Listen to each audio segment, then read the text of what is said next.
daripada kitab Ihya Ulumuddin karangan Al-Imam Hujjatul Islam Abu Hamid Al-Ghazali rahimahullahu ta'ala. Pada pengajian yang lepas kita telah masuk kepada bab yang baru, yang mana penulis mengatakan Fadilatut Ta'allum. Fadilatut Ta'allum ini maksudnya kelebihan belajar. Tadi sebelum ini dia mengatakan Fadilatul Ilm, kelebihan ini ilmu.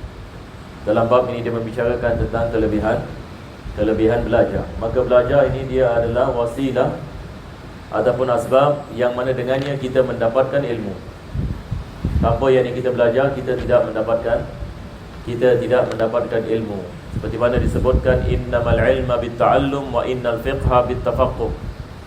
Yani sesungguhnya mendapatkan ilmu memerlukan kepada ta'allum. Mendapatkan fiqh memerlukan kepada tafaqquh. Mudah-mudahan Allah memberikan kepada kita kemudahan dan taufik ini insya-Allah, yang mana dengannya dapat kita mendapatkan ilmu yang manfaat, yang mendekatkan kita kepada Allah Subhanahu wa ta'ala. Maka kita telah sampai yakni kepada hadis Nabi sallallahu alaihi wasallam, wa qala sallallahu alaihi wasallam, innal malaikata la tad'u ajnihataha li talibil ilmi ridan bima yasna'. Yang Nabi mengatakan sesungguhnya para malaikat dia meletakkan sayapnya bagi seseorang yang menimba ilmu sebagai satu tanda keredaan atas apa yang dia telah melakukan. Yang ini Nabi SAW ini mengatakan apabila seseorang itu dia keluar daripada rumahnya dengan niat untuk mempelajari ilmu yang mendekatkannya kepada Allah Subhanahu wa ta'ala, dan dia ikhlas ya, lillahi ta'ala. Dia belajar yakni ilmu ini kerana Allah, untuk mendekatkan diri kepada Allah, dan dia meletakkan keazaman untuk mengamalkan apa yang dia belajar dan sebagainya. Jadi apabila dia keluar daripada rumahnya, malaikat-malaikat akan menibarkan sayapnya. Jadi dia akan berjalan di atas sayap para malaikat. Ini adalah sebagai satu tanda kemuliaan. Walaupun kita tidak melihatnya, kalau Allah mengangkat hijab, kita dapat lihat malaikat. Kalau Allah mengangkat hijab, kita dapat lihat jin. Betul ke tidak? Agak-agak bagus ke tidak? Ada orang mengatakan bagus juga kalau dapat lihat. Tapi masalahnya, badan manusia ini, Allah Subhanahu wa ta'ala menciptakan manusia ini lemah. Manusia ini kalau nak dibandingkan dengan makhluk yang lain, manusia ini banyak yakni kelemahan. Ditakuti kalau dibuka hijab boleh menyebabkan yakni manusia yakni tidak dapat yakni mengangkatnya, yakni disebabkan dia akan merasa gerun kepada apa yang dilihat. Maka daripada rahmat Allah Subhanahu wa ta'ala, Allah menghijabkan kita. Dan juga hijab adalah ujian. Allah menguji kita. Kalau Allah Subhanahu wa ta'ala memperlihatkan kita malaikat, kita akan beriman. Betul ke tidak? Satu orang pergi ke kubur misalnya, dia dah tanam mayat. Lepas itu dia lihat dari malaikat datang, man rabbuka. Yani orang akan mengatakan, Masya Allah, ini seperti mana Nabi SAW ini mengatakan hadis, kita lihat ini kepada Munkar dan Nakir, semua orang akan beriman. Betul ke tidak? Kalau Allah mengangkat hijab, semua akan beriman. Yang kafir pun beriman. Terus dia mengucapkan kalimah syahadah, mengatakan Islam ini betul. Tetapi Allah Subhanahu wa ta'ala menguji manusia, Allah tidak memperlihatkan. Maka kita dihijabkan. Bila kita akan dibuka hijab? Bila datang maut. Bila datang maut, yakni Allah Subhanahu wa ta'ala membuka hijab, baru manusia sampai kepada keyakinan. Ini yang seperti mana dijanji oleh Nabi SAW. Jadi seorang itu dia berjalan atas sayap para malaikat. Pernah berlaku zaman dahulu, ada satu orang ini dia memperlekehkan hadis ini. Dia mengatakan manalah ada orang jalan atas sayap malaikat. Itu semua bedek, temberang. Yang ini dia mempermainkan hadis Nabi SAW. Apa berlaku kepada orang ini? Jadi ini cerita ini dikisahkan oleh sebahagian ulama Hadramut. Daripadanya Al-Habib Salim Al-Syatiri. Yang ini kisah yang betul.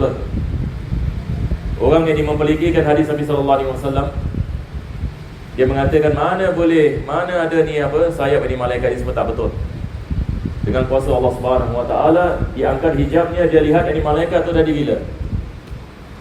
Jadi lihat ini malaikat. Malaikat ini bukan makhluk yang biasa yang seperti kita. Malaikat ini yang besarnya Allah Subhanahu Wa Taala yang mengetahui. Hebatnya ini para malaikat, Allah yang mengetahui sesuatu yang kita tidak dapat bayangkan dengan akal fikiran kita. Dan malaikat ini apabila dia berjalan, yakni kepantasannya adalah kepantasan cahaya. Dia punya speed any of light. Sebab malaikat ini dia diperbuat daripada cahaya. Dia bergerak yakni secepatnya cahaya, dan dia lebih kuat daripada manusia, lebih kuat daripada jin. Dan mereka sentiasa dalam keadaan ibadah kepada Allah Subhanahu Wa Taala. Jadi Nabi SAW mengatakan seorang yang keluar mempelajari ilmu agama, dia berjalan di atas sayap ini para malaikat sampai kepada tempat belajar.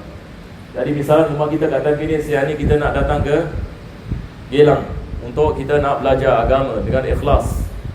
Daripada Tampines, yakni daripada kita keluar daripada rumah, kita naik bas, kita berjalan dan sebagainya, malaikat-malaikat, cuba bayangkan, meletakkan sayapnya. Ini mendapatkan red carpet. Cuba bayangkan daripada Tampines, yakni pergi ke Geylang, red carpet. Mana kita pijak, semua kita pijak di atas red carpet. Kalau itu berlaku di Singapura, apa yang akan berlaku? Semua news channel, semua yang akan coverage. Satu dunia akan tahu. Di Singapura ada orang ini dia ada pergi daripada tempat ini kepada tempat ini, diletakkan yang red carpet ini di mana saja dia pijak.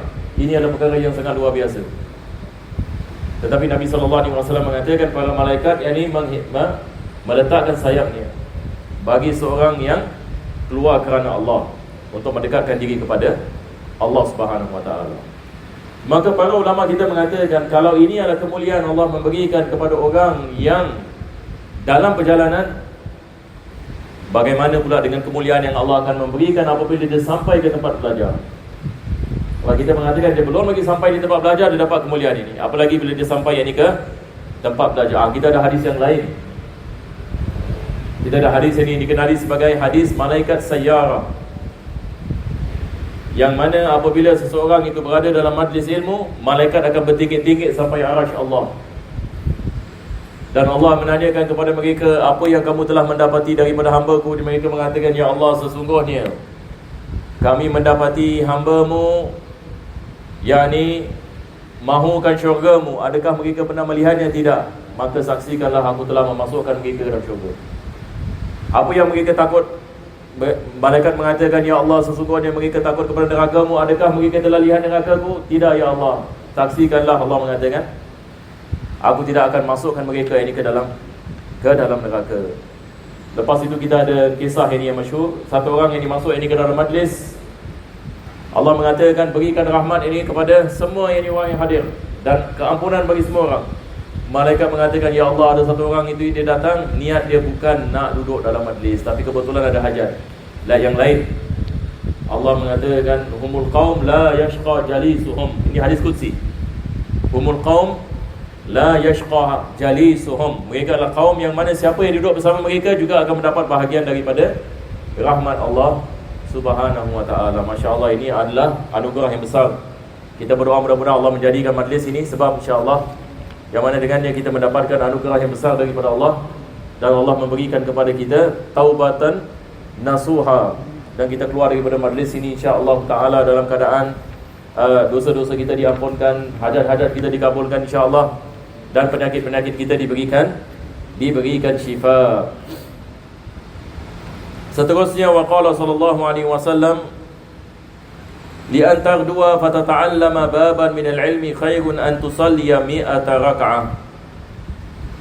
Yani Nabi sallallahu alaihi wasallam ini mengatakan, apabila seseorang itu keluar berpetang-petang dan dia mempelajari satu bab daripada ilmu, satu bab ini daripada ilmu, itu lebih baik daripada dia melakukan solat 100 rakaat. Lebih baik daripada dia melakukan solat 100 rakaat. Wa qala sallallahu alaihi wasallam, babun minal ilmi yata'allamuhu rajulu khairun lahu minad dunya wa ma fiha. Masya-Allah. Nabi sallallahu alaihi wasallam ini mengatakan satu bab daripada ilmu yang seseorang mempelajarinya itu lebih baik daripada dunia dan segala isinya. Boleh kita bayangkan? Jadi hadis ini mengatakan barang siapa yang mempelajari satu bab daripada ilmu, satu bab, bab ini seperti apa chapter. Kita ada bab taharah, bab wudu, bab tayammum. Kita belajar satu bab. Kalau dalam ilmu tasawuf, bab sabar, bab tawadu', bab syukur. Maka tiap-tiap bab lebih baik daripada dunia dan segala isinya. Yani satu orang yang mempelajarinya lebih baik daripada dunia dan segala isinya. Ini adalah hakikatnya kita tidak dapat membayangkan. Sebab manusia zaman sekarang sanggup bunuh antara satu dengan yang lain atas sedikit yang daripada dunia. Bagaimana kita nak bayangkan mempelajari yang satu bab lebih baik daripada dunia dan segala isinya? Maka ini memerlukan yang kepada iman. Ini menunjukkan Allah Subhanahu Wa Taala menciptakan dunia ini sebagai ujian bagi manusia, bukan ini sebagai tempat yang manusia menginap ini selama-lamanya, tetapi dia adalah tempat persinggahan yang mana di dalamnya ujian. Dan kepada Allah ini kita diciptakan, dan kepada Allah ini kita akan kembali. Mudah-mudahan Allah Subhanahu Wa Taala memberikan kepada kita taufik. Selepas itu kita ada hadis ini yang diriwayatkan, berkata Nabi sallallahu alaihi wasallam, "Utlubul ilma walau bis-sin." Yani belajarlah yani ilmu walaupun yani di China. Ini biasa yang kita dengar. Hadis ini walaupun ini hadis yang lemah, akan tetapi ini hadis yang lemah kita menyebutnya dalam fadail amal. Jadi kita dalam ilmu hadis kita ada apa yang dikenali sebagai fadailul a'mal. Apakah yang dimaksud dengan fadailul a'mal? Yani kelebihan-kelebihan amalan. Kelebihan-kelebihan amalan.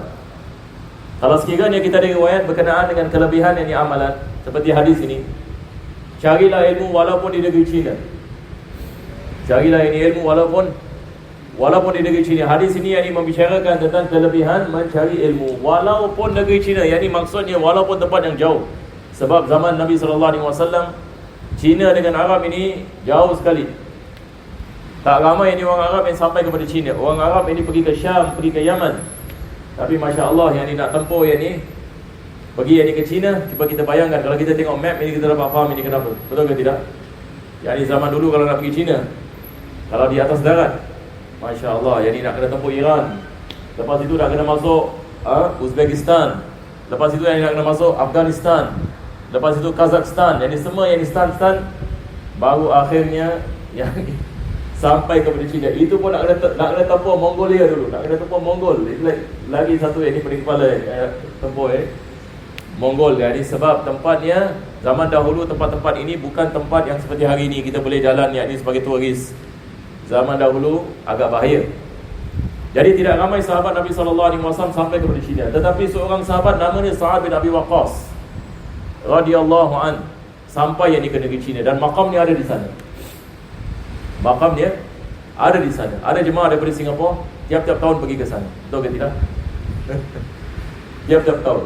Jadi cara yang dia pergi ke sana, kalau zaman sekarang nak lihat dari makam sahabat Nabi SAW di tempat yang dikenali sebagai Canton, kalau tak silap saya.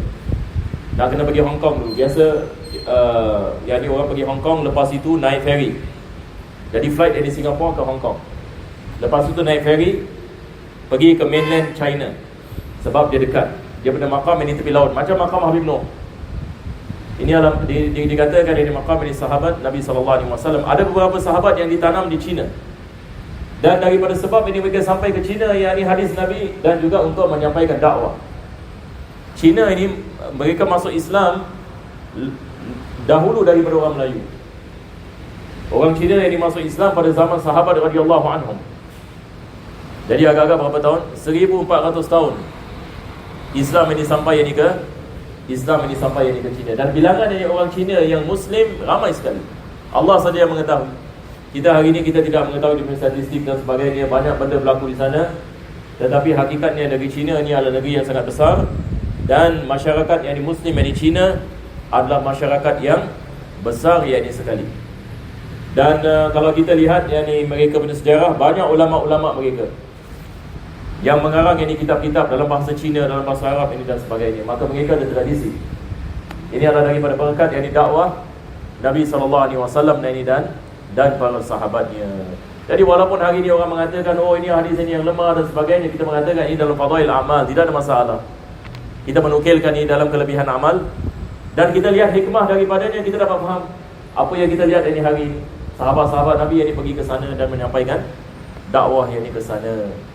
Dan ini juga yang ini membicarakan yang ini tentang kelebihan bangsa itu.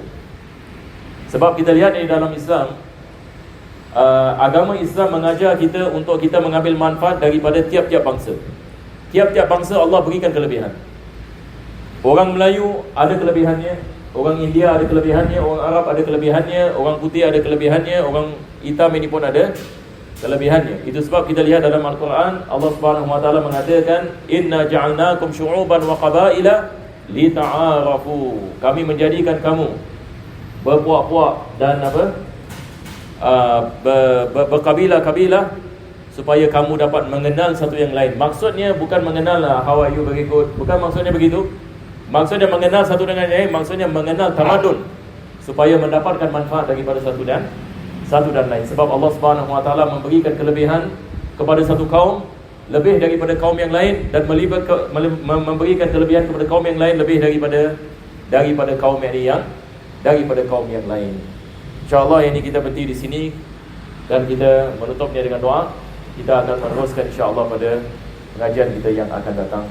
Bismillahirrahmanirrahim. Alhamdulillahirabbil alamin. Allahumma shalli wa sallim ala sayyidina Muhammad wa ala ali sayyidina Muhammad. Rabbana atina fid dunya hasanah wa fil akhirati hasanah wa qina adzabannar. Sallallahu ala sayyidina Muhammadin wa ala alihi wa sahbihi wasallam. Alhamdulillahirabbil alamin. Al-Fatihah. A'udzu billahi minasyaitonir rajim. Bismillahirrahmanirrahim.